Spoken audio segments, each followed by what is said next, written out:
Andrew, taking things forward. One leader said, could you just tell us more about how you manage your staff workers? Is that primarily pastorally caring for them, or is that saying, how's your job going? What have you achieved? What's gone wrong? How are you going to fix it? Yeah. What are you going to achieve in the next month? What kind of accountability do you build into your executive staff, one-to-one or small group meetings?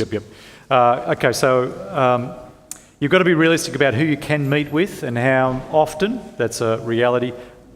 When we meet, there's 4 things. How you going? So I always start there. What's happening? How's things? How's the family? How's your spiritual walk? Now, because I'm meeting fortnightly, the reality is, those kind of discussions, nothing changes every week. So you've got just being aware of that. But that's where I start. We just have a conversation together as brothers and sisters and so on.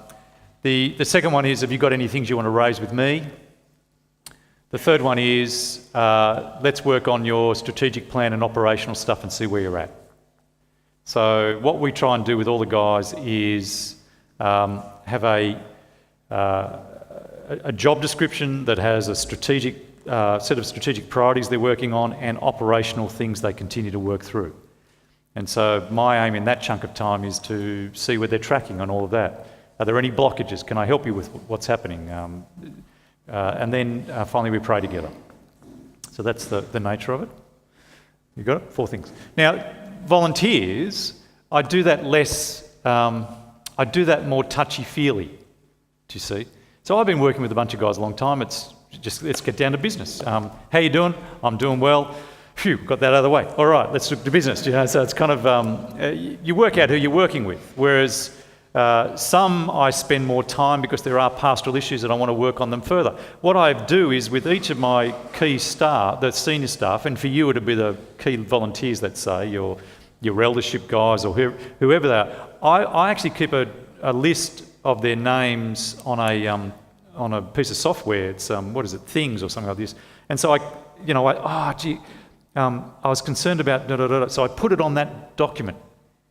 And I keep a list of the things, we had that conversation, what happened then, and I keep a running document of all of our discussions so that I'm actually engaged well with their life and I'm thinking about how to move them forward. So, with one of the guys, I'm aware that he's struggling with this delegation issue here, so I'm thinking on that, how I can help him, and I've written it down so that when we meet, I can talk to him about it, you see, because I'm trying to actively move people forward and grow them and develop them. So sometimes the meetings turn into a longer pastoral discussion, about spiritual life and health, sometimes less and so on, depending on where we're at and how we're going. Okay. Taking the idea that many of us are generalists, we have to do multitasks, but as our churches grow, we have to develop sort of specialisms. Can you talk us a little bit through that journey, that process, how we adapt from being generalists to being more specialists? Yeah. Look, there was some material I did with you guys last time on the 4 levels of leadership. And it is working away personally through developing your own leadership, managing yourself, learning to manage and lead others, learning to lead leaders. And part of the key in that stepping through process, it's not just skills, it's your own emotional well-being and heart. It's interesting for me that guys can know the answers on what they should do and how to lead a leader, but they keep undermining themselves, betraying that knowledge, because hidden is a set of values and a way of thinking that won't let them do it. So you've got to work on 2 things. You've got to work on skills and your own heart, what you love. And if I'm the person who loves being needed, that will keep undermining your ability to actually apply the skills on leading leaders. So you've actually got to start doing hard work, which is why I find it, I sense sometimes people get frustrated, but I want to work more on the heart than I do on the 6 skills. Do you see? Because so much of who you are impacts your ability to lead well. So discerning that's important. Generalist. So for us as a team, now we're talking bigger context. Now let me go back into church planning. So you're 50, 70, 80 people. I'm looking for the person who I want to make sure everyone who comes to our church is personally welcomed and senses that they're loved and so on, right? I want that to be the case. So I'm looking for the person who can take responsibility for that, the volunteer. And I watch and pray. I go through the congregation and I see who could, and I then find the person and I go and do the delegation. I do the pitch. I talk to them how we can go through that. We haven't got time, but how to actually recruit them into that role. And then usually these days I do it via email. I do some kind of look. I'll catch up with you and just send you an email about what I'm understanding it means and so on. And so I shoot an email, here's the kind of thing, are you happy with that, how do you feel? So that little email process gets a written record of a contract we've just entered into, do you see? Yeah, I think that's awesome, we're happy. And so now I'm clear and I can now work fortnightly with that person to keep them on track with it. So I'm starting to move back.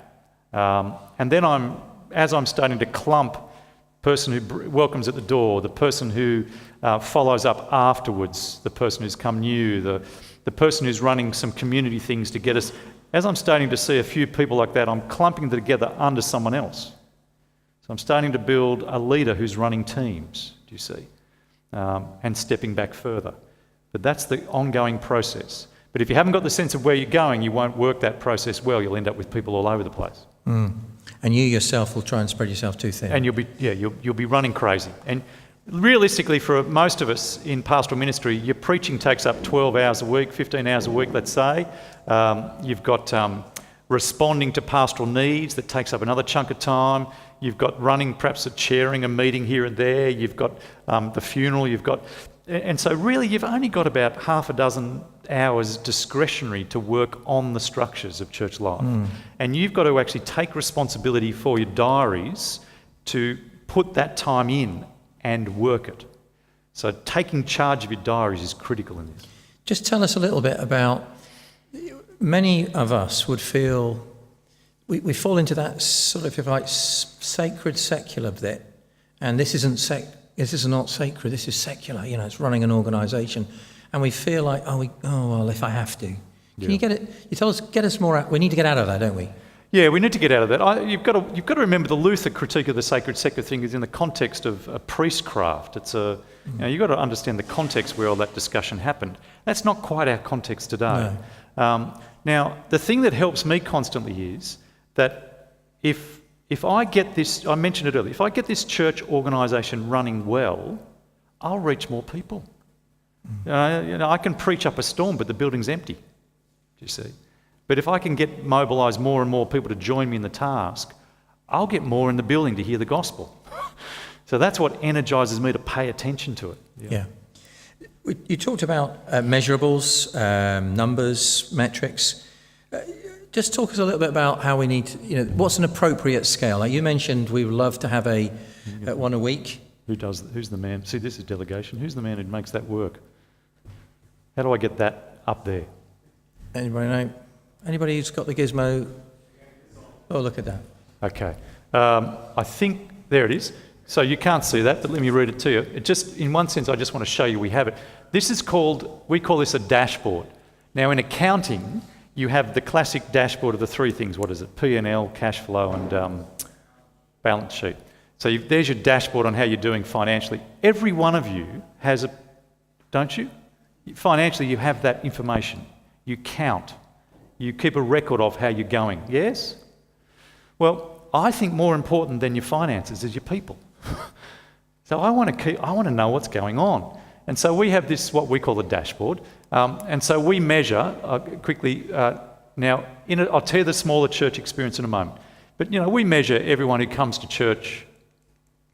The top one is adult pool. How many people count this church as theirs?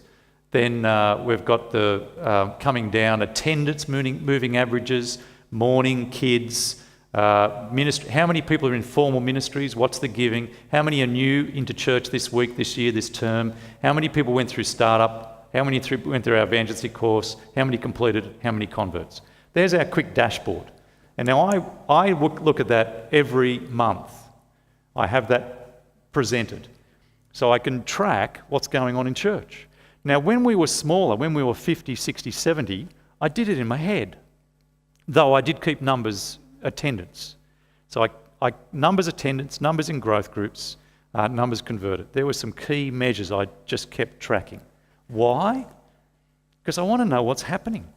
I want to see where we're at. And as church has gotten bigger, I want to actually add a few more things in to get a sense of... Now, this has highlighted for us a few things. As you do this, our church got up to about 250, 260 in attendance on a Sunday morning. And I noticed as I watched the attendance that the numbers started to plateau.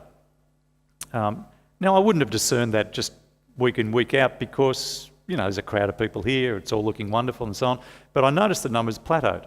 And so it was very quick to realise something's happening. Why are we suddenly plateauing? So on the basis of information, I can work out, is it just that God's not blessing us anymore and the sovereignty of God, I just keep doing what I'm doing? And I said, could be, but let me see if there are other things as well. And worked out we'd hit the 80% rule. You see, just a simple growth barrier in the building space. We split the church into two and jumped up to 350.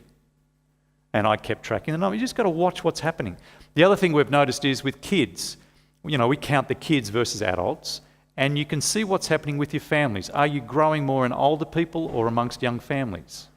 And you can watch that. We're right at this moment in the context of being concerned about our Sunday morning service, where the kids' numbers aren't tracking up high. We're worried we're growing at the top end, and we're worried about a tipping point of being an aged congregation. We know that, you see, because we're watching what's happening.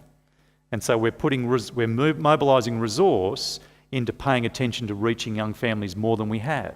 And we're starting to see it tick back up. You've got to know what's going on to work out how to pay attention. Okay. Just talk a little bit more, this whole area of, you have these two areas. What happens when you're incorporated guys who set the budget, look after the facts, start telling you in the sort of spiritual ministry, like, oh no, this is what the budget is. Who speaks to whom and how do they do it? Yeah, it's good. The spiritual side of things, this is the group that works out what the budget will be.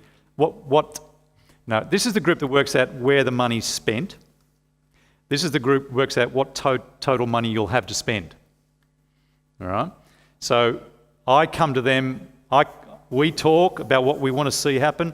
I go to them and say, to pull off what we need to increase the budget by 18% this year. And they have a discussion, we do strategics, we talk, and they go, I don't think we can do 18, I think we can do 12. And I input back and forward and we work out together what that number really is, and then we cut our cloth accordingly. That's just, this is a genuine authority, responsibility group that can tell me how much money we can spend here. Because they're elected by the congregation, that's their job. And so I never undermine that. Right. For me, it's a precious thing that Andrew is not the dictator. I am beholden to their decision about the money. I'm a member of it, so I'm the chair of it, I'm a voice in it, but I'm only one vote. So it's a very strong principle for me. But I'm an influential voice. And so what I work to do is, because they hold the purse strings, every month so one of the key pieces in that meeting is a report from the senior minister about the spiritual life of church. So for about 40 minutes, I present a written report. So a written report, all our reports come to that group about 3 days before the meeting, so they've got time to read them. And one of those reports is mine. And I talk about where church is at, how we're going, what are the issues coming up, what we see as the blockages and challenges. So they're up to speed on all the issues we're dealing with. And for 20 years, the first thing we do at that meeting is open the Bible and talk about it together. So for about 20 minutes, I will open a passage of Scripture and teach. And in that process, what do you think I'm doing? Discipling them. So for 20 years, I've been discipling all the people who come to our church council on the vision of church, God's plans and purposes, heaven and hell, the reality of the cross, what we should be doing. So more and more they're captured by the needs, so that when I keep them up to speed on where we're at and then come to them with an 18% need, they go, I understand why you're doing this. You've got to disciple people, is the whole process everywhere. Yeah. telling us about discipling your elders, the whole area of working with other key leaders. For many of us, it will be in our eldership team. You mentioned that there's times when you could be autocratic. Any examples of that? And then secondly, moving on, tell us when you're kind of coming up against somebody with power who in one sense is not using that power to release gospel work, but is using it as a sort of, no, I don't want that. I mean, even as simple as, no, we're not going to have agendas in this meeting. That's not very spiritual. Dysfunctional people with power. Yeah. What do you do? So have you ever had to exercise autocratic power with senior leaders? And then what do you do when you've got dysfunctional power relationships going on at elder level? Yeah. Okay. Autocratic, leadership's a little bit like soap. In the more you exercise the autocratic expression of it, the less you have of it. Do you know what I mean? It just rubs off slowly. If you keep pulling that card, I'm the boss, bang, do it. So it's a rare experience. And when I do it, it's in the context of seeking, we discuss together, I cast a vision of what I want to see happen, and I look for critique, mind the conflict, engage with differences, get people to push back. And after that process, if there's not consensus, and I remain persuaded with all the information that we still need to go this direction, I'll say, I've heard all the issues, I see what you're all saying, I still believe we need to push this one. Can anyone see why that ought not, that will be a huge decision? Yes, I think it's going to be, let me listen to you. I remain unpersuaded, we'll have to push this one forward. Now, what are some of those staffing decisions? So over the years, there's been, there was a staff member that we've had to let off 3 staff over performance issues, not moral issues. Now, in a church, that is a really hard process. And one of them, I was the only one concerned about it, this particular person's performance, and he was a lovely guy, everyone loved him. And so I spent about 8 months getting into with his boss, he was under someone else, getting him to do a process with him, and that wasn't working well, and I stepped in and started to, and then I went to this group here, which is the one that I use to make these decisions, and they liked him. It was a hard decision, and I went around the room and there wasn't a unanimous sense about it, and I said, look, we're going to have to do this. I'm going to make a call. Let's now work out how we can make the process work well. So there's an occasion where it's happened. Yeah. Dysfunctional leaders, with people with power, any more of those insights? Many of us are we're much more in sort of elder situations. Yeah.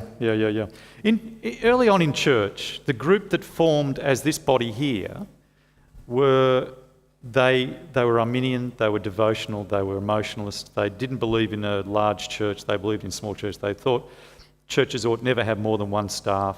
We ought not own property. It was quite a group of people, and I put them together.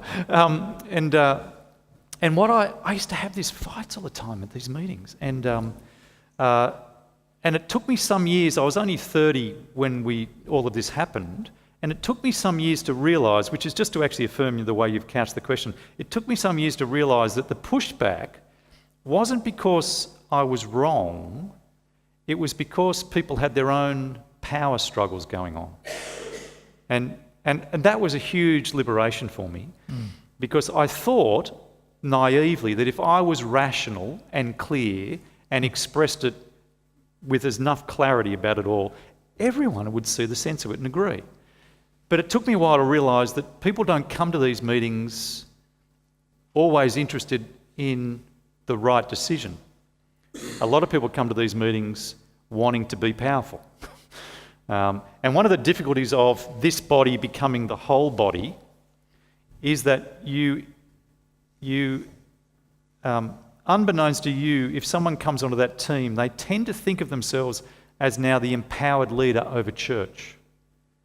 And eldership actually explicitly expresses that, which means if you've got a person who's passive-aggressive, a person who's themselves pursuing their own power agenda, it is a very complex thing. You've got a couple of ways forward. You can fill the group with more people who are on board. so you can drown the voice somewhat. You can seek to pastor hard into their life to get them to see things further. Doesn't always work if you've got bigger issues going on for the person. Or you can do the voting process to get them out. They're your kind of issues. I don't know any other way to do it, brother. No, it's very messy. It's very hard. Yeah. I think Christians generally, aren't they? They're aware of the great temptations of sex, money, power. They see the sex problem, they see the money problem, but absolute suckers. There's enormous numbers of problems with people in positions running a ministry or a team, and actually it's like they're fiefdom. Yes. And you try and move them an inch, and they just... Yes. And it's almost as if you're questioning their whole Christian identity. So I think we all need to sort of hold on. And that's the thing that you've mentioned. We need to that let go to step back. Because actually, in the long run, we're all interim pastors, aren't we? We're all interim pastors. We're not here forever. Jesus is the great shepherd. We're serving for... And we need to step back and so... Because otherwise we hold on, don't we? Yeah, that's right. Yeah, okay. So just go through those again. You can fill the group with more to drown the voice. You can seek to change their mind. You can seek to move them out of the group. The other thing you can do is seek to move the power elsewhere. So another way to operate is if this group is blocking certain ministry decisions, you can set up alternate structures to facilitate getting those ministries to happen. Last thing to say is outlive them. Outlive them. Yeah. Two more, then we'll open to the floor. You could probably enhance that a little, couldn't you? That's what Arsenic. Excellence. Tell us a little bit more about, you were like, I'm not sure I want to put that on my list. Tell us a little bit more where that comes from. The problem with excellence is it becomes tyrannical. If something's worth doing, it's worth doing it 70%. Whereas if you try and make everything excellent and 100%, you get the law of diminishing returns. And you've just got to watch that. Now, as church gets bigger, you do need to pay more attention to the platform of church and its quality. In a small church, you can keep growing if you've got all the structures and relationships in place. You'll get yourself up to a certain size, about 500 or so. But to get past 500, you've got to pay more attention to the quality of the event. But if you pay too much attention to that early on, you've invested resource in a place that actually needs to go to other areas.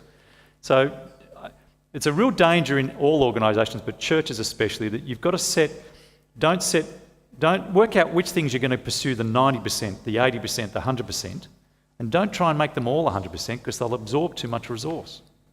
You need to build a team and a structure and much more than just making everything excellent. Yeah. Okay. Final thing that people raised was, could you tell us a little bit more about the categories of the 5 M's, particularly what does the person in charge of membership do? Is that just looking at a list? What magnification? Tell us a little bit more what that actually means in practice. Tell us a little bit more about your 5 M's. Yeah, look, I wish I could take you through it. Now, please, I don't think the answer to Christendom is the 5 M's. Right? So I've just mentioned it, I've not unpacked it. What I'm trying to show you is that it's one way to express the awareness of the various things that have to happen in church if it's going to grow. Do you remember that chart I showed you, the top level, the next level and so on? It's just one way to how to manage yourself, package resources and people to get it all to work. So I want that clear because you might find other ways to package the things that need to happen under different categories, whatever. For us, magnification means the outcome we're after there is a church that is deep in its affections and expression of those affections for Christ. Okay, I want a church where when we praise, there's a genuine engagement and heart desire to praise the Lord and encourage one another. So the affections. But it's more than music. I want that to reflect itself in prayer life. I want that to reflect itself day by day through the week in a joyful gladness to be Jesus' person. So the guy who runs MAG, we call it MAG, the guy who runs MAG is not just trying to make the music good. That's an input and it's a small part. He's trying to make that whole big picture work, of which music is a part. But he's got a bigger agenda. Membership. The outcome for membership is that I want EV to be the most welcoming, greatest community, the most loving group of people together. Okay? There's the outcome I'm after. What structures, systems, processes does the membership guy use to get us there? Whatever he likes. Whatever works. Now, for us, we've got a whole process of warmly welcoming people as they come from the car park to the seat. You know, the whole step in and through the building. There's a whole team of people that run that. We pay attention to the vibe, the feel. So we think of it as a home. And like anyone who invites people to their home, you want to make sure the home environment's nice and welcoming and warm. So that's part of the membership responsibility. Anyone who comes, we seek to get a name from them, a way to follow them up. And then we've got newcomers events where they get invited to and walked along personally to get to that time. Then we've got a membership class. There's a whole bunch of processes that... But the point is that his job is not just to have a list of names. It's to achieve an outcome. He then is responsible for all the... So there's 3 C's. It's connect, community and care. He's responsible for the pastoral, what we call pastoral care, the visiting of people in hospitals, the giving meals to people, the shut-ins, but also community, all the, the barbecues, the fun times we have together. He's responsible for all of that to happen. Okay. So we covered this. You've fired at us before. Now, anything anybody wants to add, comment, question further? We've got about just 6 minutes. Anybody, please.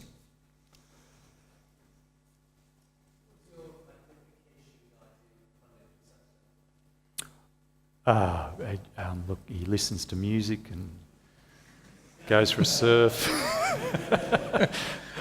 What does he do? I don't know. I'm not being facetious. I mean, I don't manage his day-to-day times. He is responsible to make our services as good as we can with the resource. So he looks after all the recruitment of musicians into music teams, the development of them, the MCs who run the services, how they do that, how they think about packaging a whole service. He's responsible for materials that come out in that regard. Do you know, I think we have, we must have 16 bands or something, who he makes sure they have practices all the time. And each congregation has its own magnification representative that he leads a team of and so on. Now, we employed into that role when church was about 300 or so. We had a part-time magnification person, and it was a 3-day-a-week role because I was so concerned to make sure we weren't just a church that did the job of church, but was genuinely an affectionate church, So I wanted all of that to be done well.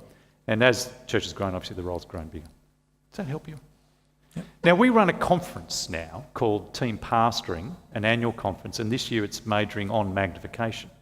So all that's to say there might be materials online that you can chase up, or you can come and visit us and come and hang out. But the whole point is to help. I want us to change Reformed evangelicalism because we've done this very badly. Our services, our events are off. Now, I haven't been to many of your churches, but in Australia it's not very good. Yeah. Okay. Have I exhausted you? Just one here. How would you go about not just teaching us as leaders, but teaching a church that this is what the members of the church, that this is the kind of thing we want to do? It's good. Let's do that quick exercise.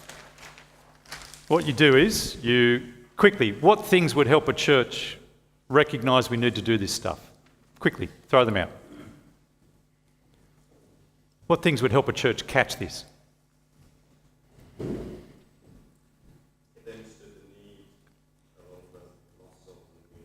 So, number one might be preach and teach to help them appreciate the urgency of the task and the need for growth. How have you come on this journey? If you're sitting there now going, gee, we need to get onto this, what have been the things that have come that have got you there? List them.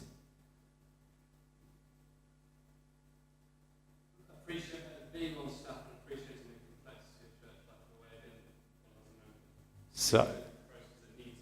So, having the bonnet open to see what's going on in church and what actually has to happen.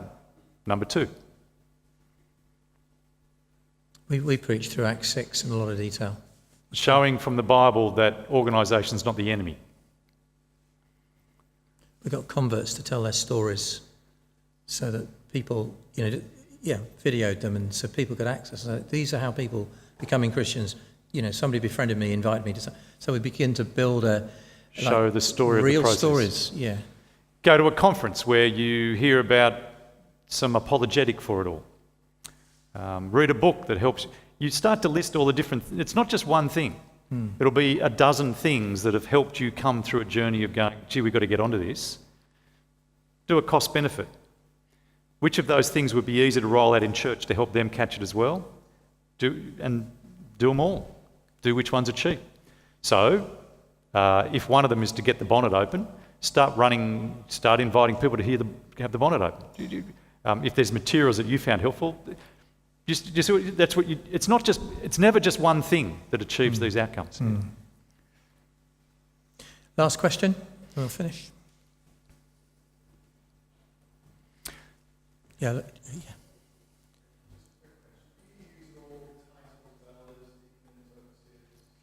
No, we don't use titles because, in my view, I don't mind that people do, but in my view, the words aren't necessary.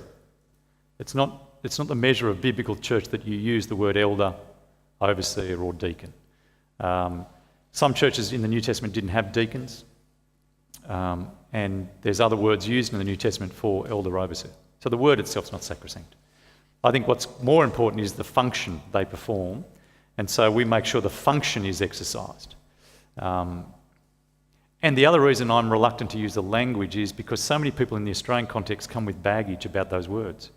So if I label someone an elder, the brethren amongst us, from our context goes, he's going to be doing X, Y, and Z. And I go, no, he's not. Well, he's not really an elder, and we have this fight over.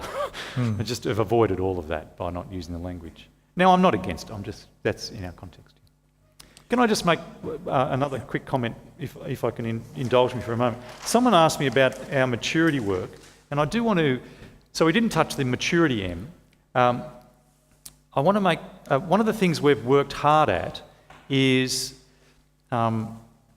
making ministry realistic for ordinary people to participate in. And one of the problems is this is a picture of our group existence in church life. Maturity for us is little m maturity. It's not capital M. So the maturity person is responsible for little m maturity, which is they're responsible to make our church deep in the word and prayer, not the fullness of Christ-likeness. Now that's important because our groups aren't responsible for capital M maturity in church. All of church is responsible for capital M maturity. All the M's function to produce the full maturity person. This person's, if you made him responsible for the full maturity of everybody, he couldn't do it. It'd be a killer, you see. So we've reduced it down, and then we require of our small group leaders, we have a 3-step stage for small group leaders. The first step is we just want a facilitator. We just someone who can open a house and have a group come in and we give them materials. The second group is a person that if we give a Bible study to, they can lead the Bible study. So a level 2 leader, a teacher. The third level is a little d discipler. A person who not only opens a house, not only teaches the scripture, but actually looks out for every single person in his group for the full maturity of that person. Now, because we've broken down what a small group leader is, we can bring more people into level 1. So we can grow our small group work because we're not asking them to suddenly have to be this. Whereas if you run a system called, like the full-on life-on-life community thing, you'll only ever have a few of them because to get a leader like that is, wow, how many of them are around? It'll take you forever to get there. But if you can get more people in groups around the Bible, that's huge. But if you give them good supports, then you don't need this person because you see how you can... And so we nurture them to come to that, Not all of them get to that. Not everyone's going to be gifted like that. Now, to make that happen, we've put someone called a CL over 6 of these leaders to take responsibility for their movement along as a leader.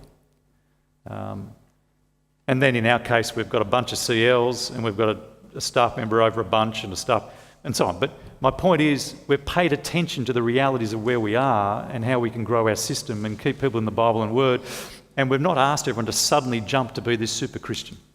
And I think that's a big message I'd leave you with. We've got to grow our churches. We've got to plant more churches. But to do all of that, you've got to pay attention to the realities of the context you're in. And don't buy into a model of church that is beads and sandals. Recognise the realities that we're dealing with and seek to be systematised and structured and managed and organised to facilitate ongoing growth.